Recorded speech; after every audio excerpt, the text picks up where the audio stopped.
수세기 동안 그들은 손길이 닿지 않았고 뚫을 수 없었으며 예루살렘의 고대 거리를 걸을 때 그들의 존재조차 깨닫지 못하는 많은 사람들에게 무시당했습니다. 하지만 지금은 뭔가 바뀌었습니다. 돌에서 떨어지는 먼지, 벽 안에서 들려오는 소리 없는 진동과 중얼거림, 이 모든 것은 논리를 무시하고 영혼을 깨우는 신비를 가리키고 있다. 이것이 예언자들이 기다리던 징조였습니까? 유대교와 기독교 전통에 따르면 메시아의 영광스러운 재림 때 메시아가 통과할 문들, 그들은 보이지 않는 손에 의해 준비되고 있습니까? 거룩한 도시에 봉해진 문들에 실제로 무슨 일이 일어나고 있는 것일까? 우연? 아니면 시간이 우리 눈앞에서 채워지고 있다는 무언의 선언입니까? 이 미묘한 움직임 뒤에 다른 무언가가 있다고 생각되면 댓글에 야경꾼이라는 단어를 입력하십시오. 이것은 당신이 세심하고 깨어 있다는 것을 보여줄 것입니다. 그리고 다음 단계를 이해할 준비가 되었습니다. 황금문 또는 자비의 문으로도 알려진 동방의 문은 거의 5세기 동안 예루살렘에 봉인되어 있었습니다. 그곳을 지나가는 대부분의 사람들은 그들의 존재를 거의 알아차리지 못합니다.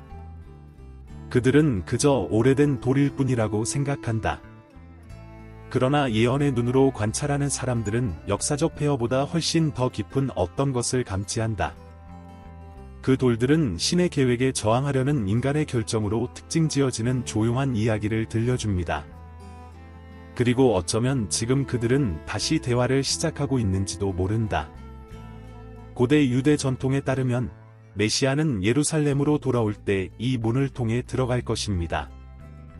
반면에 그리스도인들은 그리스도께서 만물의 회복으로 승리의 입성을 하실 수 있는 것이 바로 이 문을 통해서일 것이라고 믿습니다. 따라서 16세기의 술탄 술레이만, 설턴 술레이만, 이 문을 봉인하고 그 앞에 무슬림 묘지를 지었을 때 그는 단순히 건축적인 선택을 한 것이 아니었습니다. 그는 그 예언을 막으려고 애썼습니다. 유대교의 율법에 따르면 제사장은 의식적으로 불결하지 않고는 죽은 자의 구역을 건널 수 없다. 그들은 메시아가 제사장이라면 자신의 사명을 다하는 데 방해가 될 것이라고 생각했습니다. 그러나 하늘에 세워진 것을 누가 막을 수 있겠는가? 바로가 노력했고 느부갓네살이 노력했으며 로마가 노력했습니다. 하지만 하느님의 말씀은 굳건히 서 있었습니다. 이 문을 봉쇄하려는 시도는 역사적인 제스처일 뿐만 아니라 상징입니다. 신의 목적에 대한 인간의 저항의 상징입니다. 그러나 그것은 또한 경고이기도 합니다. 가장 굳게 닫힌 문조차도 하나님께서 행동하기로 선택하실 때 움직일 수 있습니다. 예언자 에스겔은 바벨론의 포로 생활하는 동안 강력한 환상을 보았습니다. 그는 주님의 영광이 성전에서 나와 동쪽으로 가는 것을 보았습니다. 나중에 그는 에스겔 43장에 정확하게 묘사된 동문을 통해 돌아오는 동일한 영광을 보았습니다. 언젠가 그 문들을 통해 물러가셨던 하나님의 임재가 영광 중에 그 문을 통해 다시 오실 것이었습니다. 이것은 단순한 예언시가 아니라 곧 반복될 영적 패턴입니다. 수세기 동안 이 사이트는 침묵을 지켜왔습니다. 그러나 이제 징후가 있습니다. 미묘한 움직임, 진동, 떨어지는 먼지, 설명할 수 없는 내부 소음. 일부 엔지니어들은 돌의 정렬에서 불연속적인 변화를 지적합니다. 다른 사람들은 설명할 수 없는 중얼거림을 목격합니다. 많은 사람들이 그것을 침식이나 시간 때문이라고 생각하지만 그것을 신성한 것의 속삭임, 위대한 것을 위한 조용한 준비로 보는 사람들도 있습니다. 마태복음 24장에서 예수는 우리에게 징조를 살피라고 경고하셨습니다. 그분은 전쟁, 지진, 박해, 거짓 선지자들에 대해 말씀하셨습니다. 그러나 그분은 또한 많은 사람들이 무시할 수 있는 것, 즉 싹이 나는 무화과나무에 대해서도 말씀하셨습니다. 겉보기에는 작고 거의 감지할 수 없는 이 신호는 여름이 가까웠다는 것을 나타냅니다. 그리고 그분은 너희가 이 모든 것을 볼 때 그분이 문 앞에 계시는 줄을 알라고 결론을 내리십니다. 예, 문 앞에서. 어쩌면 세상이 무시해온 이 돌문이 역사에서 가장 큰 역할을 다하려 하고 있는지도 모른다. 어쩌면 그들은 지진에 반응하는 것이 아니라 하느님 자신의 조용한 명령에 반응하고 있는지도 모른다. 어쩌면 그들은 다윗의 열쇠를 쥐고 계신 분이 곧 돌아오실 것이기 때문에 움직이기 시작했는지도 모릅니다. 많은 사람들에게 예루살렘은 그저 고대 도시일 뿐입니다. 그러나 믿음의 눈으로 보는 사람에게는 하늘과 땅이 만나는 지점입니다. 그 어떤 것도 우연에 의한 것이 아닙니다. 각 스토는 과거의 메아리와 미래에 대한 약속을 담고 있습니다. 수세기 전에 봉인된 동쪽 문도 예외는 아닙니다. 그것들은 보이는 것과 보이지 않는 것, 시간과 영원, 과거에 있었던 것과 성취될 것 사이의 경계를 나타냅니다. 에스겔이 하나님의 영광이 성전을 떠나 동쪽으로 가는 것을 보았을 때 그것은 파열의 순간이었습니다. 백성들의 불충실함 때문에 하나님의 임재가 물러가셨습니다. 그러나 그 같은 예언자는 같은 방향에서 그 영광이 다시 돌아오는 것을 보았습니다. 이 패턴은 강력합니다. 출발과 귀환, 부재와 회복. 그리고 성경에 따르면 메시아의 오심은 감람산에서 동쪽 문을 지나 예루살렘으로 들어가는 동일한 경로를 따를 것입니다. 그렇기 때문에 감람산이 그토록 중요한 것입니다. 예수가 그 도시를 위해 오신 곳이 바로 그곳이었습니다. 사도행전 한 장에 따르면 그분이 하늘로 올라가신 것은 그곳에서였습니다. 그리고 스가랴 14장에 따르면 그분의 발이 그분이 재림하시는 날에 다시 닿을 곳이 바로 그곳입니다. 이 지리적 연결은 사실 하늘에서 산까지, 산에서 문까지, 문에서 성전까지 수세기를 관통하는 예언적 선입니다. 그리고 이 예언의 길이 이미 계획되어 있다면 성취의 과정이 이미 시작되었다고 믿지 못하게 하는 것은 무엇입니까? 무화과는 1948년에 싹이 났는데 그때 이스라엘은 한 나라로 다시 태어났습니다. 그리고 그 이후로 최종적인 성취를 향한 단계들처럼 징조들이 쌓여가고 있습니다. 이러한 징후 중 하나는 현재 이 문에서 일어나고 있는 일일 수 있습니다. 성경은 하나님의 나라가 눈에 보이는 모습으로 오지 않는다고 가르칩니다. 그것은 미묘한 패턴으로 거의 감지할 수 없는 움직임으로 나타나지만 의미로 가득 차 있습니다. 속삭임은 하늘에서 들려오는 천둥보다 더 강력할 수 있습니다. 그리고 어쩌면 오늘날 돌에 새겨진 이러한 중얼거림은 우리가 상상하는 것보다 더 많은 것을 드러내고 있는지도 모릅니다. 많은 사람들은 그 예언이 하늘에서 불이 떨어지거나 지진이 땅을 뒤흔드는 등 극적인 방식으로 성취되고 있다고 믿습니다. 그러나 성서 역사는 그렇지 않음을 알려줍니다. 하나님은 예상치 못한 것을 선호하십니다. 마국 아래서 태어난 소년, 망아지를 타고 있는 왕, 도둑들 가운데서 십자가에 못 박히신 구주. 그분은 가장 위대한 목적을 드러내기 위해 가장 겸손한 수단을 선택하십니다. 그러므로 이 문이 열리는 것이 폭발이나 국제적인 표제가 되는 것이 아니라 거의 보이지 않는 돌의 움직임, 예민한 사람만이 감지할 수 있는 진동, 파수꾼만이 인식할 수 있는 진동으로 온다 해도 우리는 놀라지 말아야 합니다. 오늘날 우리는 그 파수꾼과 같이 되라는 부름을 받았습니다. 성경은 이사야 62장에서 그들에 대해 말합니다. 밤낮으로 잠잠하지 아니한 남자와 여자, 예루살렘이 땅에서 찬양으로 굳게 설 때까지 성벽 위에 서서 외치는 사람들. 그리고 우리가 그러한 파수꾼이라면 징조들, 심지어 가장 작은 징조까지도 분별할 필요가 있습니다. 동쪽 문이 움직일 수 있습니다. 인간의 힘에 의해서가 아니라 왕의 접근에 의해서였다. 그리고 메아리치는 질문은 이것입니다. 우리는 주의를 기울이고 있습니까? 닫혀있는 문에는 깊은 상징이 있습니다. 그것들은 한계, 기다림, 신비를 나타냅니다. 그러나 그것들은 또한 아직 성취되지 않은 약속을 상징하기도 합니다. 그리고 그 문들이 예언 세계의 심장부인 예루살렘에 있을 때 그들의 침묵은 영원한 것을 부르짖습니다. 거의 500년 전에 봉인된 동쪽의 문은 단순한 건축 유물이 아니라 하나님이 약속을 잊지 않으셨으며 모든 것에는 하늘 아래 정해진 시간이 있다는 것을 상기시켜주는 살아있는 것입니다. 현대 세계가 그 문을 중심으로 돌아가고 있음에도 불구하고 왜 이 문들은 닫혀 있는 것일까? 신중함일까? 전통? 아니면 더 위대한 것, 신성하게 제정된 것? 성경과 유대교와 그리스도교 전통에 따르면 메시아는 어느 곳이나 지나가지 않을 것입니다. 그는 이 문들을 통과할 것이다. 그렇기 때문에 그들이 움직임의 징후를 보이기 시작한다는 사실만으로도 그들이 슬기롭게 움직인다 할지라도 우리의 영적인 주의를 끌어야 합니다. 하나님은 결코 충동적으로 행동하지 않으십니다. 그분의 움직임은 정확하며 그분의 영원한 계획과 밀리미터 단위로 정렬되어 있습니다.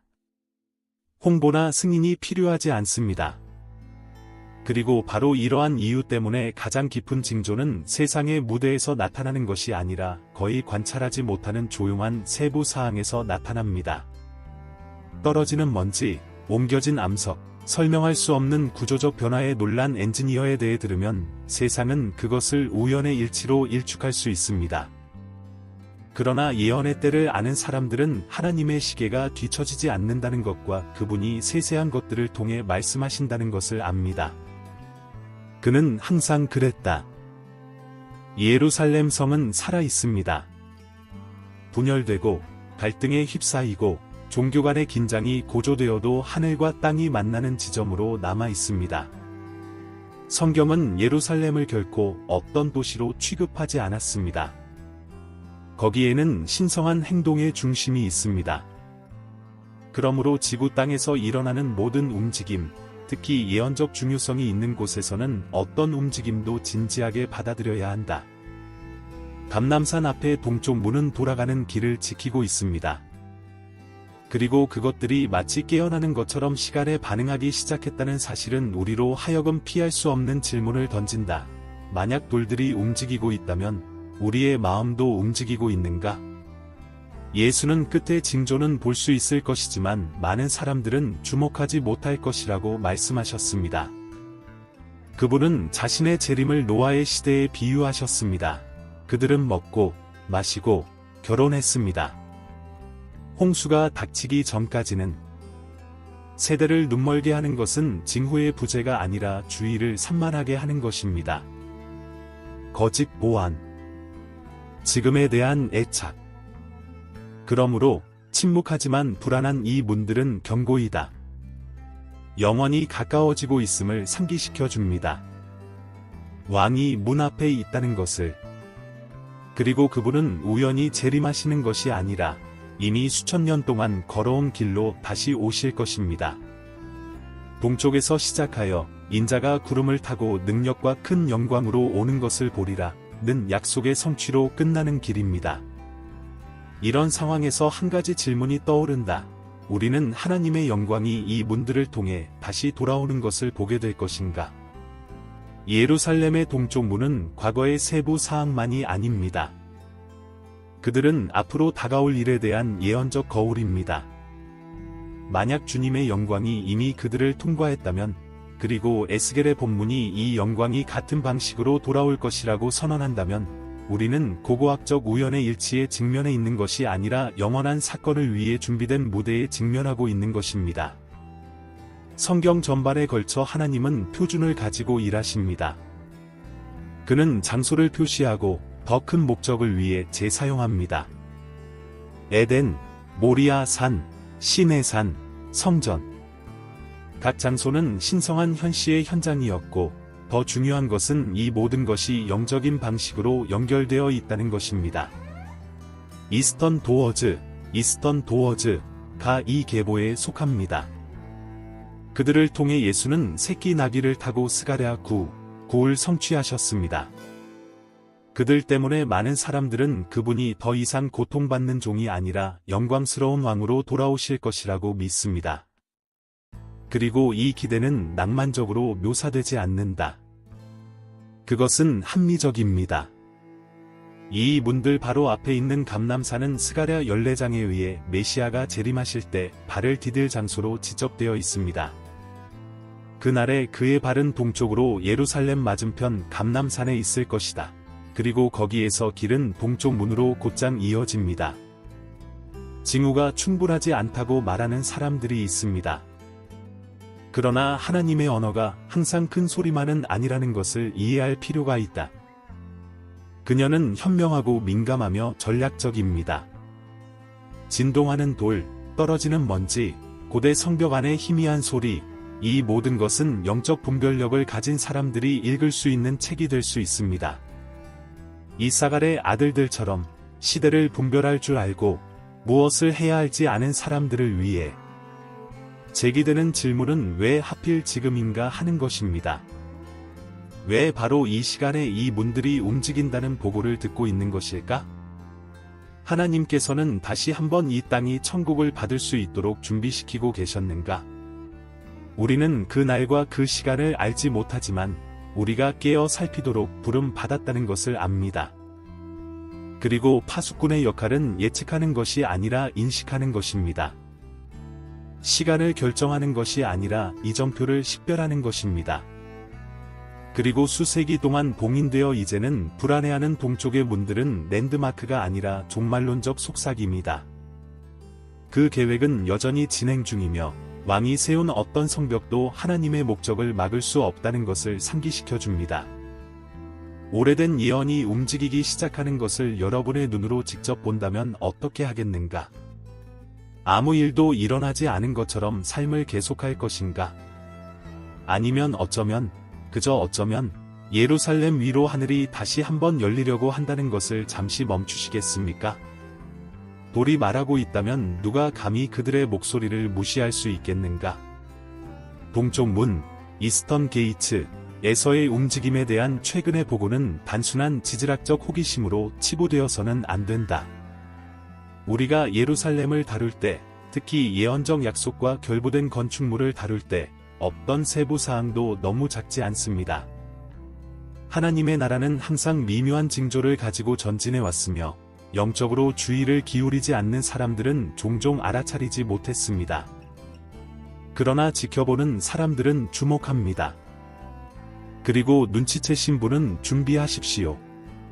성경은 하나님께서 그분을 두려워하는 자들에게 그분의 계획을 계시하신다고 분명히 말합니다.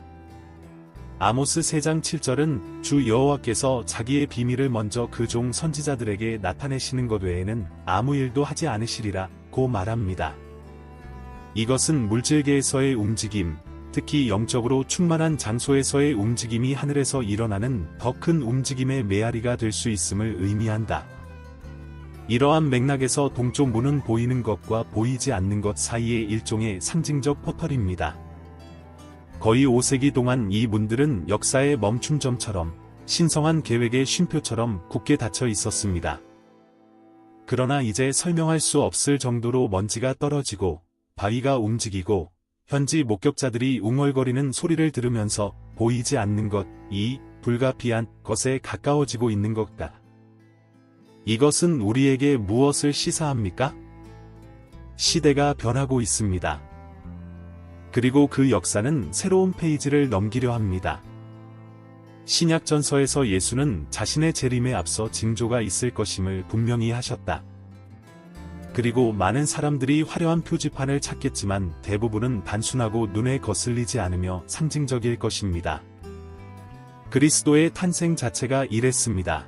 판파르 없이 마국 안에서. 마찬가지로 그분의 사역의 시작은 세상이 거의 감지할 수 없는 징조들로 특징지어졌습니다. 하나님의 나라는 겨자씨처럼 작게 시작하지만 보이지 않는 힘으로 자랍니다. 그리고 지금도 마찬가지입니다. 이스턴 도어즈는 시간이나 침식에만 반응하는 것이 아닙니다. 그들은 영혼에 반응하는 것처럼 보입니다. 돌이 움직이는 것은 다가오는 영적 실제에 대한 물리적 반응일 수 있습니다. 그것은 마치 무대가 왕의 입장을 위해 조용히 준비되고 있는 것 같다. 많은 사람들이 비웃을지 모릅니다.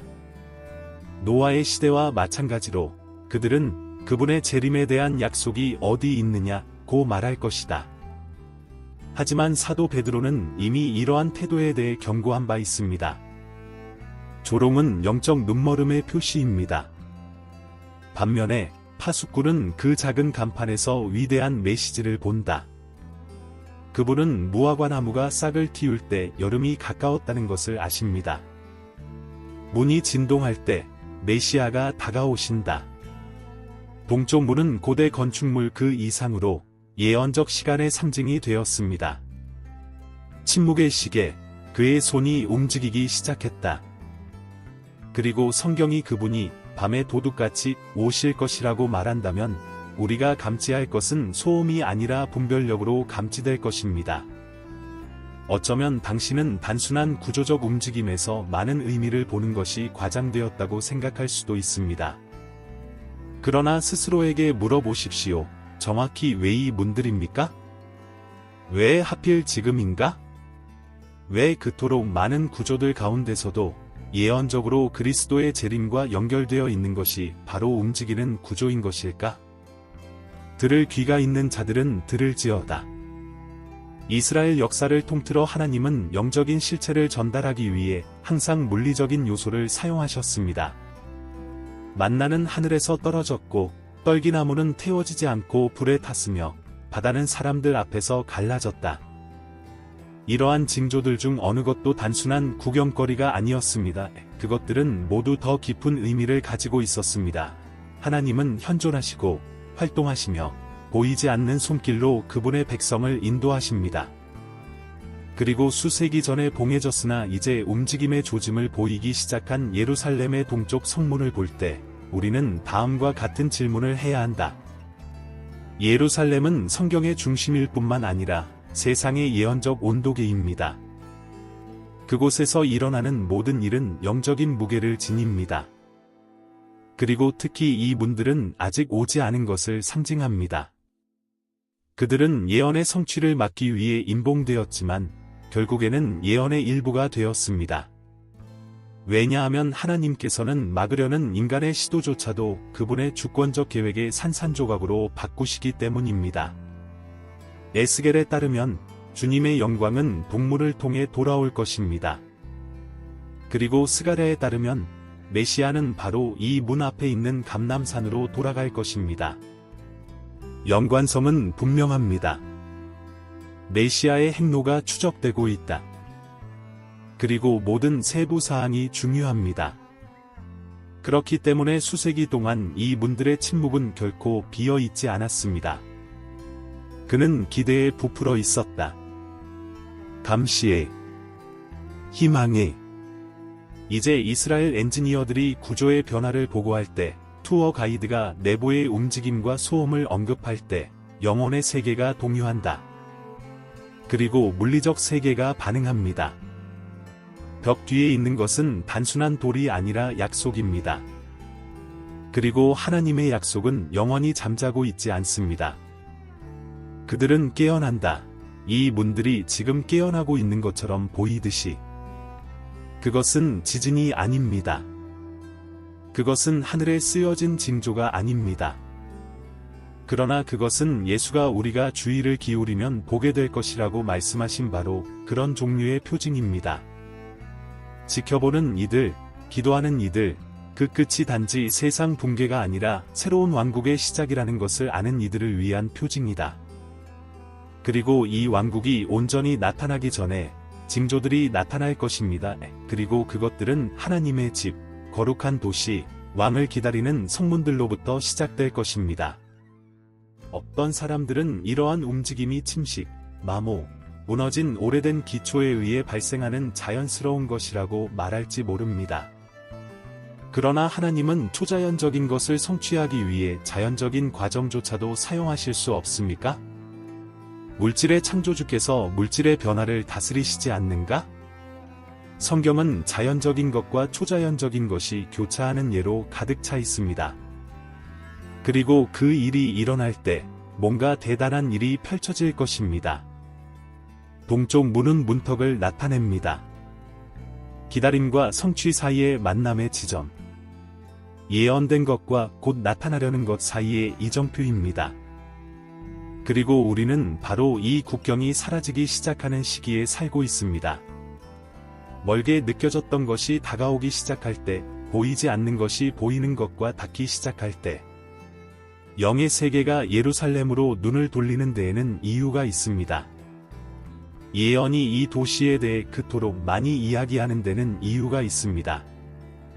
그리고 바로 지금 돌들이 반응하기 시작하는 데에는 이유가 있습니다. 눈치채셨나요?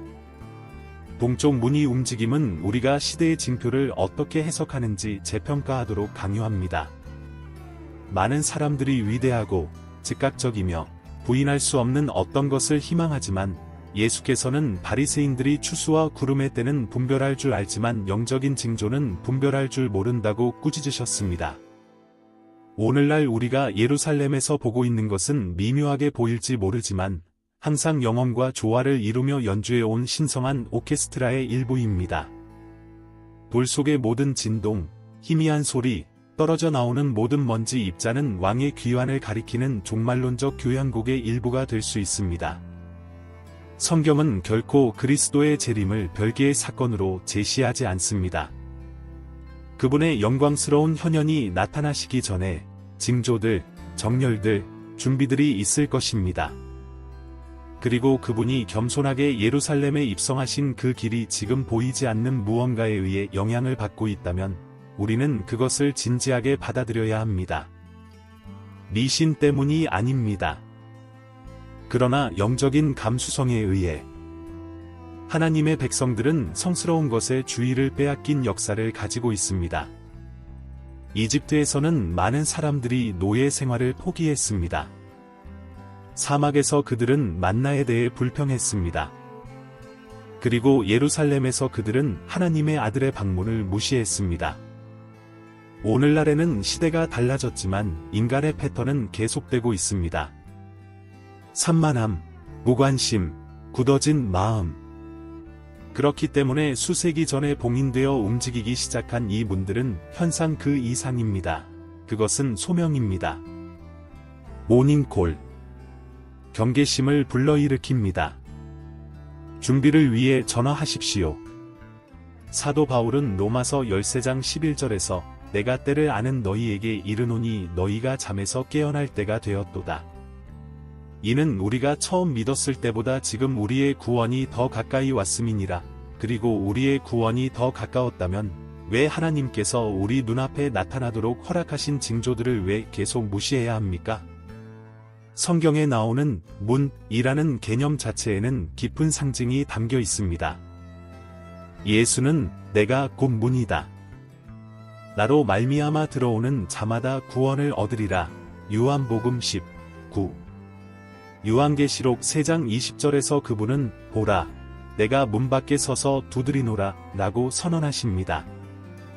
하나님은 항상 문 앞에 서서 부르시고 초대하시고 응답을 기다리고 계십니다. 이제 우리는 문자 그대로 물리적, 역사적, 예언적 문을 보고 있습니다. 반응.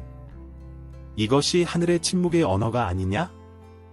동쪽 문은 아마도 예루살렘에서 가장 상징적인 시기일 것입니다.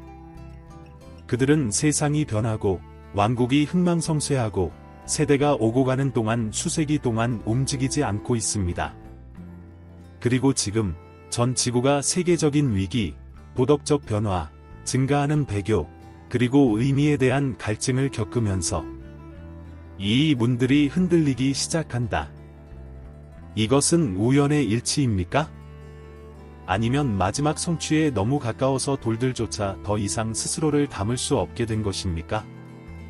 예수는 사람이 잠잠하면 돌들도 외칠 것이라고 말씀하셨습니다. 그리고 그들이 지금 정말로 다가오는 영광의 압박감 속에서 울고, 움직이고, 한숨을 쉬고 있다면 하나님은 우리에게 어떤 반응을 기대하시겠습니까? 이제는 예루살렘을 다른 눈으로 바라볼 때입니다. 관광, 정치 또는 세속적 역사의 눈이 아닙니다. 그러나 믿음, 경계, 희망의 눈, 세상의 눈이 폐허를 보는 곳에 영혼의 눈은 문을 보기 때문이다. 세계가 불확실성과 도덕적 붕괴의 시대를 향해 빠르게 나아가고 있는 지금, 지구상에는 시간이 다르게 흘러가는 것처럼 보이는 조용한 곳이 하나 있는데, 바로 예루살렘입니다. 그리고 그 안에는 움직이지 않고, 신비롭고, 봉인된 채로 남아있는 특정한 장소가 있습니다. 동쪽 문들은 근대화와 함께 변하지 않았으며, 나라들의 소음에 굴복하지도 않았다. 그들은 기다립니다. 그러나 지금 그들은 동요하고 있는 것 같다. 그리고 이것은 우리로 하여금 성찰하게 한다. 하늘은 다시 한번 우리에게 예언의 시계가 째깍째깍째.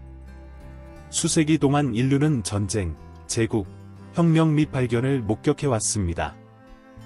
그러나 하나님의 약속은 시간이 지나도 늙어가지 않습니다. 그들은 성숙합니다. 그리고 그것들이 충만함에 이르렀을 때, 그것들은 실제적인 방식으로 나타나기 시작합니다. 동쪽 문에서 일어나는 움직임은 작아서 거의 눈에 띄지 않는 것처럼 보일지 모르지만, 이것이 바로 하나님께서 더 큰 것을 계시하시기 전에 보통 행동하시는 방식입니다. 보이지 않는 것이 보이는 것과 닿기 시작한다. 말씀은 하늘과 땅과 열방 가운데에 징조가 있을 것이라고 말합니다. 그러나 모든 사람이 분별하는 방법을 아는 것은 아닙니다. 누가복음 19장 44절에서 예수님은 예루살렘이 그분의 방문의 때를 인정하지 않았기 때문에 예루살렘을 위해 오셨습니다.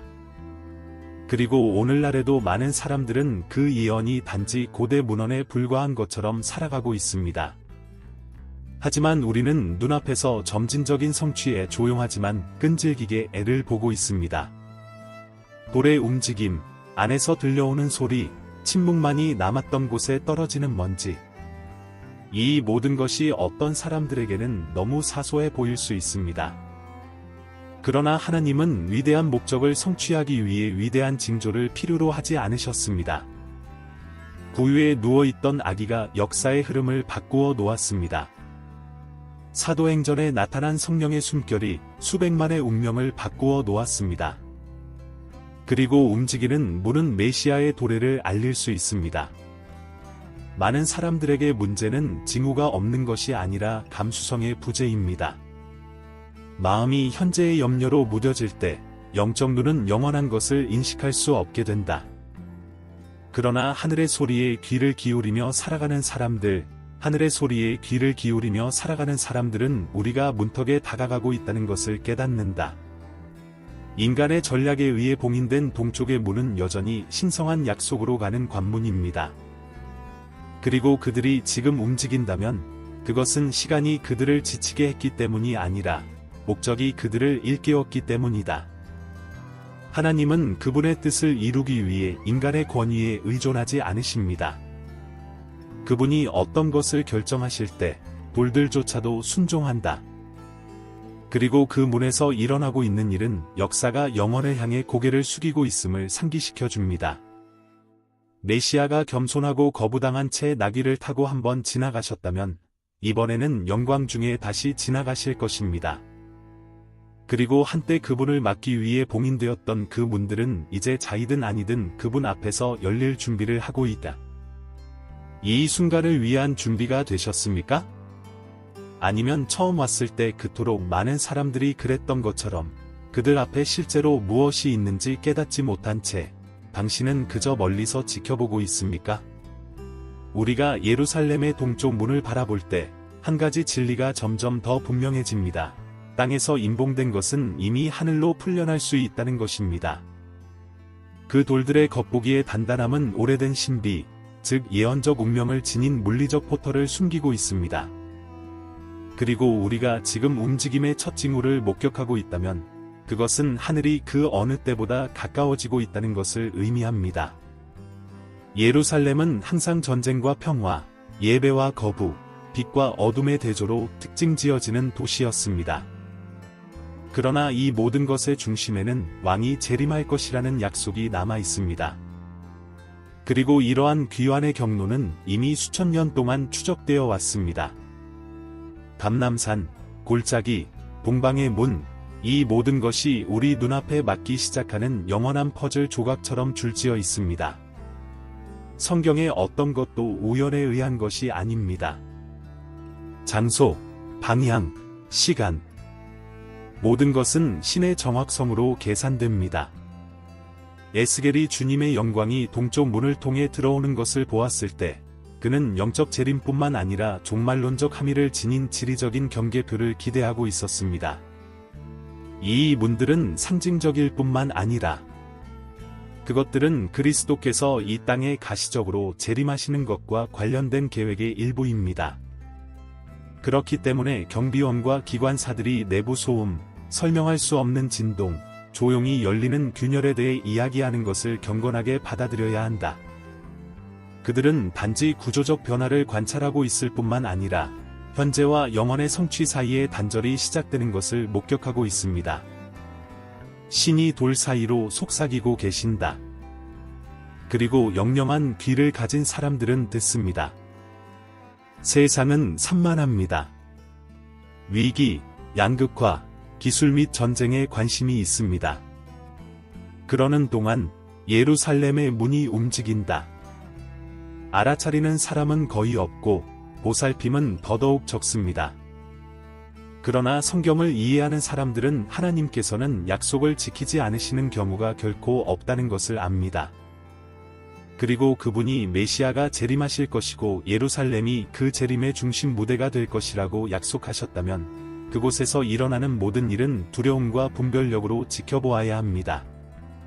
예수는 마지막 날에 사람들이 노아 시대와 똑같이 홍수가 나기 전까지 부주의하게 정상적인 생활을 할 것이라고 말씀하셨습니다. 그리고 오늘날에도 다르지 않습니다.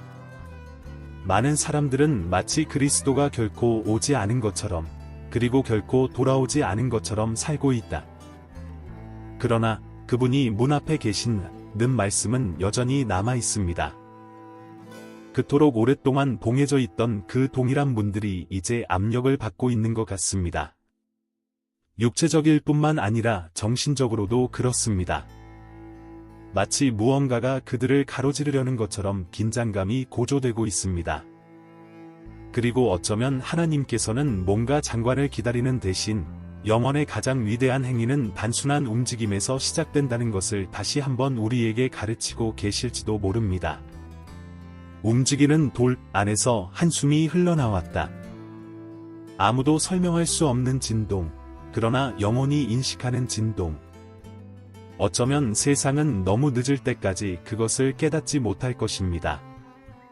그러나 지켜보는 자, 분별하는 자, 예언 앞에 서 있는 자. 그들은 문이 열리느냐의 문제가 아니라 언제 열리느냐의 문제라는 것을 알고 있다. 당신은 그 예언의 문턱을 넘을 준비가 되셨습니까? 성경 역사를 통틀어 우리는 세상이 주의를 기울이지 않는 동안 하나님께서 조용히 그분의 계획을 준비하시는 것을 봅니다. 노아, 모세, 예수의 탄생이 그랬습니다. 그리고 지금 어쩌면 우리는 동쪽의 문 앞에서 그것을 다시 보고 있는지도 모릅니다. 차이점이 있을까요? 우리는 살아서 그것을 목격하고 있습니다. 우리는 하늘과 땅에서뿐만 아니라 영원의 표식을 지니고 있는 모든 돌에서 징조를 보는 세대입니다. 그리고 천년왕국의 문이 움직이기 시작하면서 하늘은 우리를 관찰할 뿐만 아니라 깨우라고 부르고 있습니다. 성경은 그리스도의 재림을 상징적인 이야기로 말하지 않습니다. 그것들은 실제 사건, 실제 장소, 실제 움직임을 가리킵니다. 그리고 그분이 겸손하게 말을 타고 한번 오셨다면 영광 중에 다시 오실 것이며 그분이 지나가실 곳은 이미 계시되었습니다. 수세기 전에 봉인된 동쪽 문은 건축물 그 이상입니다. 그것은 시계입니다. 시간의 표시입니다. 이야기가 절정에 가까워지고 있음을 상기시켜줍니다. 그러나 여기에 경고가 있습니다. 우리가 징후를 보고 있다고 해서 모든 사람이 징후를 볼 수 있다는 의미는 아닙니다. 예수님의 탄생을 몰랐던 사람들이 있었던 것처럼 그분의 재림을 모르는 사람들도 있을 것입니다. 그리고 그것은 우리에게 가장 중요한 질문으로 이어집니다. 당신은 방문 시간을 인정하고 있습니까? 성경은 예루살렘 성벽에 파수꾼이 있을 것이라고 말합니다. 밤낮으로 침묵하지 않고 약속이 성취될 때까지 중보하는 사람들입니다. 이 파수꾼들은 지위에 의해 선택되는 것이 아니라 감성에 의해 선택된다. 그들은 세상을 보지만 그 너머를 봅니다. 그들은 열방의 소리를 듣지만 돌 소리는 듣습니다. 그리고 오늘 이 돌들은 뭔가를 말하고 있습니다. 어쩌면 당신은 이 게이트에 주의를 기울인 적이 없을 것입니다. 어쩌면 그는 그것을 단지 역사적인 랜드마크로만 보았는지도 모른다. 그러나 지금 하나님은 외모의 위치를 바꾸고 계십니다. 왜냐하면 그동안 소홀히 여겨져 온 것이 인류의 가장 위대한 사건, 즉 왕의 재림의 중심이 되려 하기 때문이다. 동쪽의 문은 이미 그곳을 통과한 영광과 다시 돌아올 영광의 무게를 짊어지고 있습니다. 그리고 이스라엘의 재탄생, 고조되는 갈등, 영적 부르짖음, 그리고 이제 그 문들의 물리적인 움직임에 이르기까지 징조들이 쌓여가고 있다면 이제 우리의 마음을 정렬해야 할 때입니다. 그리스도의 재림은 개념이 되지 않을 것입니다. 그것은 사실이 될 것입니다. 그리고 우리가 보는 모든 징조는 하나님의 초대입니다. 시계. 사람에 의해 봉인된 것은 나에 의해 열릴 것이다. 그리고 그 문이 열릴 때, 그리고 그들이 열릴 때, 세상은 돌이 움직이는 것만 보는 것이 아닐 것입니다. 여러분은 고대의 예언자들 이래로 전해져 내려온 말씀들이 성취되는 것을 보게 될 것입니다. 당신은 왕국이 오는 것을 보게 될 것입니다. 왕이 들어오는 것을 볼 수 있습니다. 이제 문제는 여러분이 믿느냐 아니냐가 아닙니다. 문제는 준비가 되어 있느냐는 것입니다. 여기까지 오셨다면 댓글에 GLORY라는 단어를 적어주세요. 왜냐하면 그것이 문을 통해 들어올 이름이기 때문입니다. 그는 영원히 통치하시리라.